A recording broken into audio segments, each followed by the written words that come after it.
Hey there, it's Brooklyn Whaley, and I'm here with, Silas Gator. Nicholas Ray. and we're on episode 2 of Mission Next. Today we have Sergeant Nicholas Ray, and we wanted to ask him a few questions. We know that we had a previous interview with him, but we just wanted to get a deeper look and a deeper view on what happens in the National Guard. So, Sarge, our first question for you is, what's the difference between the Army and the National Guard? So if you want to look at it that way, there's really no difference, right? In the sense of itself, because I am a part of the Army, but I'm also a part of the National Guard. So let me break it down this way. You have active duty, reserves, and National Guard.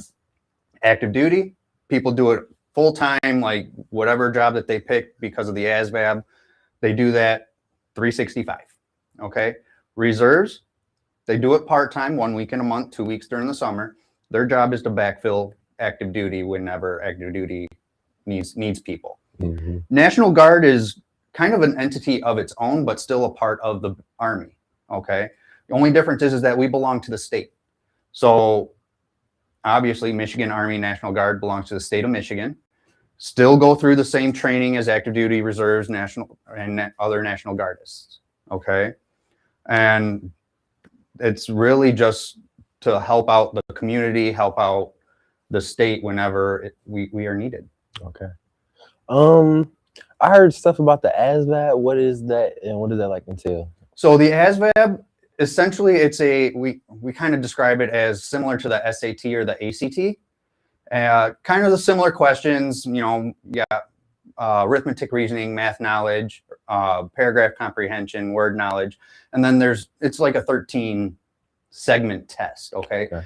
We kind of throw in other categories in there like electrical or mechanical, because we're trying to find out what jobs like would best suit you.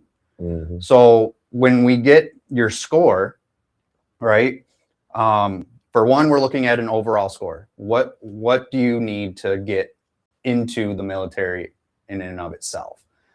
We can get people in with a 21. I know that really doesn't mean anything, but it's a percentile, right? So as long as you score above the 21st or above the 21st percentile, we can work with you. Okay. Other than that, we look at line scores. So we look at that electrical score. We look at that mathematical score. We're going to put those scores into a spreadsheet or some form of program that allows us to figure out what jobs you actually would be good at and would benefit your skills. Okay, so I heard you mention like electrical and things like that. At our school, we have a program called OTEC, where we go to a campus in Royal Oak and we do a year or 2 year long programs where there's construction, it's like car workshops, it's welding, it's criminal justice, it's nursing. So if we have prior training in those things and we have the certificates, will we be able to go into there and have to redo it, or is it like? That's a great question. So we actually have a special program for that, and it allows certain jobs. So for example, you said criminal justice. Obviously you take the police academy to become a police officer, right? However, that's one job that even though you took it, already went through that training, you would have to redo it on the military side and vice versa. Now, if you took a job, you said nursing. Now, if you were already like a basic EMT or a paramedic, right, that's already highly skilled, and that you would not have to do the Army training for. So it's on a job-by-job basis. There are quite a few jobs that have that program, and without having the regulation in front of me, I couldn't honestly tell you. I just know that 68 whiskey is one of those. Okay. All right. What is 68 whiskey? Combat medic. Okay. Combat medic. Okay. That's very interesting. That's all I got. Okay. One question before we do end our live stream. You did tell us off camera that you do know the military alphabet and Greek. So we want to hear both. You want to hear both? We do. You can choose which one you want to do first. Okay, let's go with the military one first. Okay. And it's Alpha Bravo Charlie Delta Echo Foxtrot. Golf. Hotel India, Juliet, Kilo, Lima, Mike, November, Oscar, Papa, Quebec, Romeo, Sierra Tango, Uniform Victor, Whiskey, Yankee Zulu. Okay. That's not that I don't know. That's like a mix of things. It is a whole like names, places, Yep. or it's like a mix of everything. Yep, a little bit. Okay, what about Greek? Greek has been a minute for me. Okay. I'm not going to embarrass myself trying to remember it.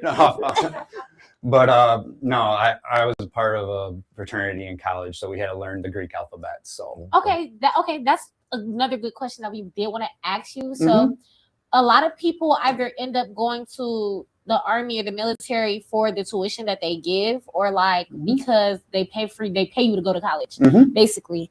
And is it like even if you don't go to college, do you still get paid to go, or is it like and then also do they get to decide what college I go to? So great question.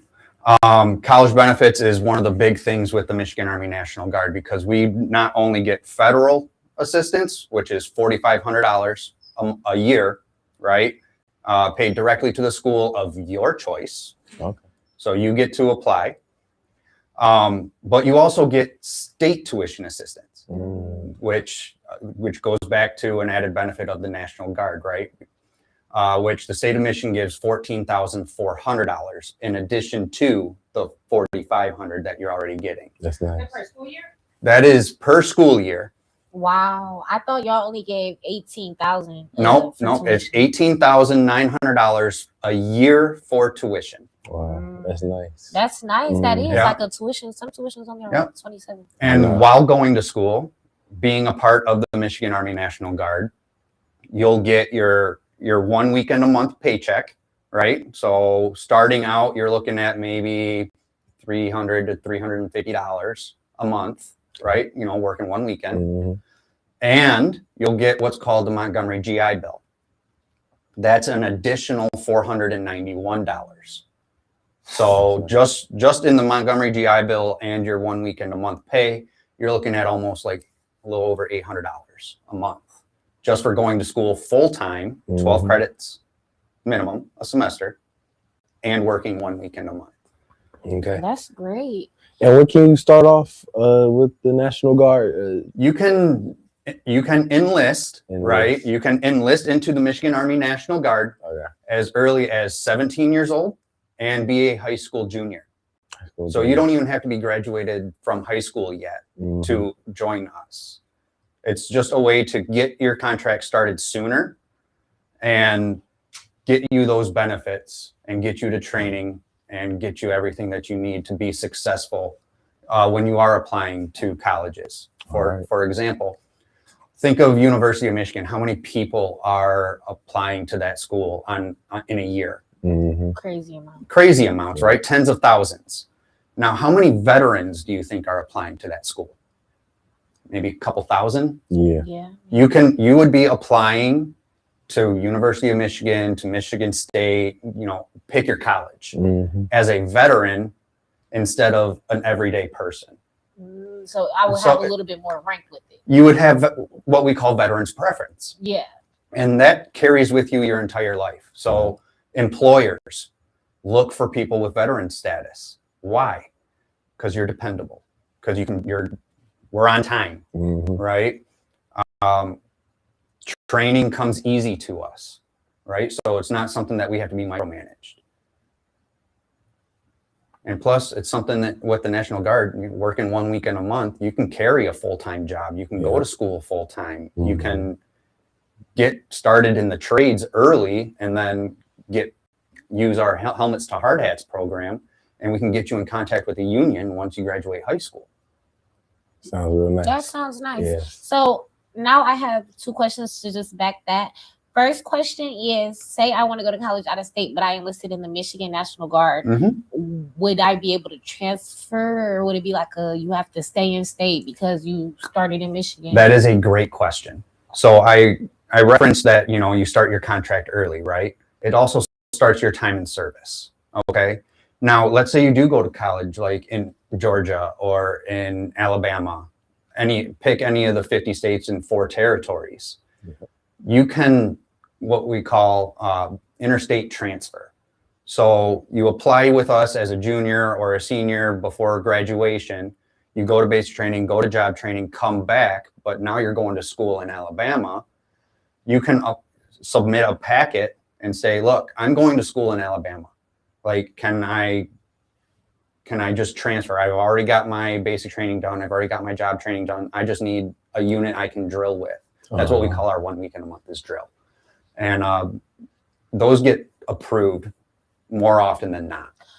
Okay, then my next 2 questions are, because after you said that, it gave me I get it. So if I I went to basic training and I just feel like the Army isn't for me, could I drop out, or is it like because it's a contract I got to sign for 6 years? It's like, can I even drop out the Army if I feel like it's not for me? And what happens if I just stop going? So if you just stop going and like figure out this isn't for you, yes, you signed a contract. Now, if you just stop going, you're doing what we call AWOL, absent without leave. And that can have some serious ramifications, even lead to like a dishonorable discharge. And that's something that people don't want on their record, because when you apply for jobs, they ask if you have a DD-214, and on it, and if it says dishonorable, you know, you're more than likely not getting that kind of job. Yeah. Okay. It's a big decision, but it's definitely one that we try to remember the benefits on why you joined. Remember like your why, right? So for you, if you're going to college, like my why would be tuition. Your why would be tuition. Like all I got to do, if all I have to do is basic training and job training and then work 1 weekend a month, why would I not stop? Why would I not want to do that? Yeah. Right? Gotta get through the hard times to get to the easy times, right? Basic training, job training, hard times, 1 weekend a month, easy times. Mm-hmm. Okay, and then I know that I've seen this on the internet that the Army and the Navy have football teams. They do. Have sports. Yes. I didn't know that.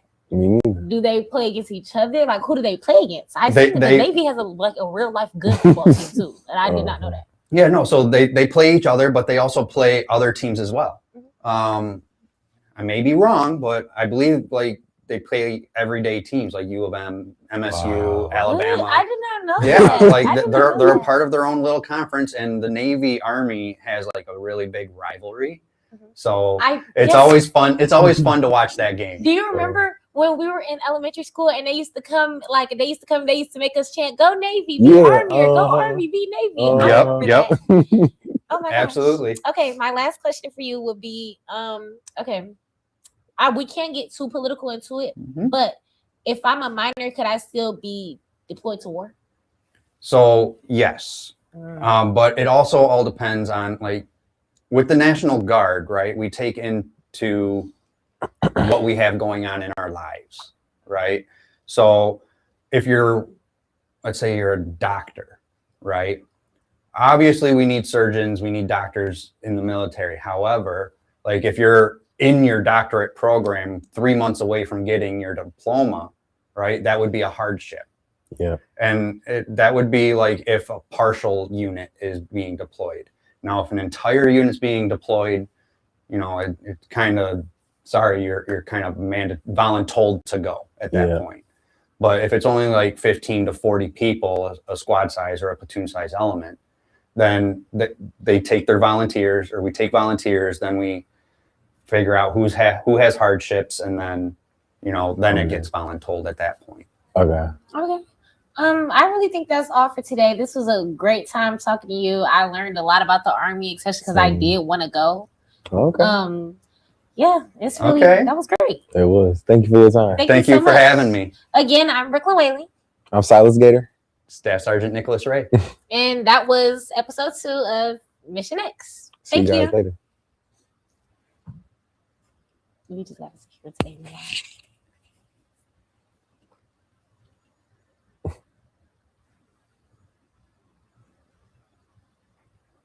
Usually there's like a red light. Yeah.